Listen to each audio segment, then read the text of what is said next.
damn all the time. The barber made her sit absolutely still in the chair. "If you move, you might just lose an ear." There was nothing jovial in his voice. Beth sat as quietly as she could, but it was impossible to keep completely still. It took him a very long time to cut her hair into the bangs they all wore.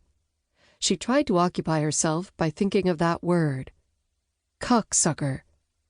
All she could picture was a bird, like a woodpecker. But she felt that was wrong. The janitor was fatter on one side than on the other. His name was Scheibel, Mr. Scheibel. One day, she was sent to the basement to clean the blackboard erasers by clumping them together, and she found him sitting on a metal stool near the furnace, scowling over a green and white checkerboard in front of him.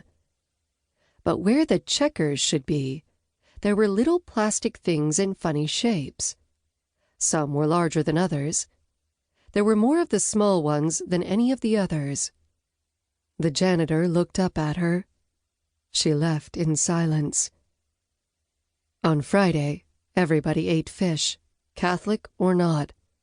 It came in squares, breaded with a dark brown dry crust, and covered with a thick orange sauce, like bottled French dressing. The sauce was sweet and terrible, but the fish beneath it was worse. The taste of it nearly gagged her. But you had to eat every bite, or Mrs. Deerdorf would be told about you, and you wouldn't get adopted. Some children got adopted right off. A 6-year-old named Alice had come in a month after Beth and was taken in 3 weeks by some nice-looking people with an accent. They walked through the ward on the day they came for Alice. Beth had wanted to throw her arms around them because they looked happy to her. But she turned away when they glanced at her.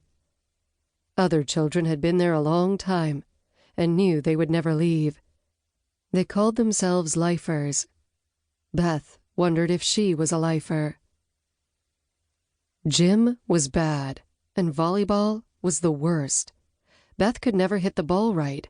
She would slap at it fiercely or push at it with stiff fingers. Once, she hurt her finger so much that it swelled up afterward. Most of the girls laughed and shouted when they played, but Beth never did. Jolene was the best player by far. It wasn't just that she was older and taller. She always knew exactly what to do, and when the ball came high over the net, she could station herself under it without having to shout at the others to keep out of her way, and then leap up and spike it down with a long, smooth movement of her arm. The team that had Jolene always won. The week after Beth hurt her finger, Jolene stopped her when gym ended and the others were rushing back to the showers. "Let me show you something," Jolene said. She held her hands up with the long fingers open and slightly flexed. "You do it like this." She bent her elbows and pushed her hands up smoothly, cupping an imaginary ball. "Try it." Beth tried it, awkwardly at first. Jolene showed her again, laughing.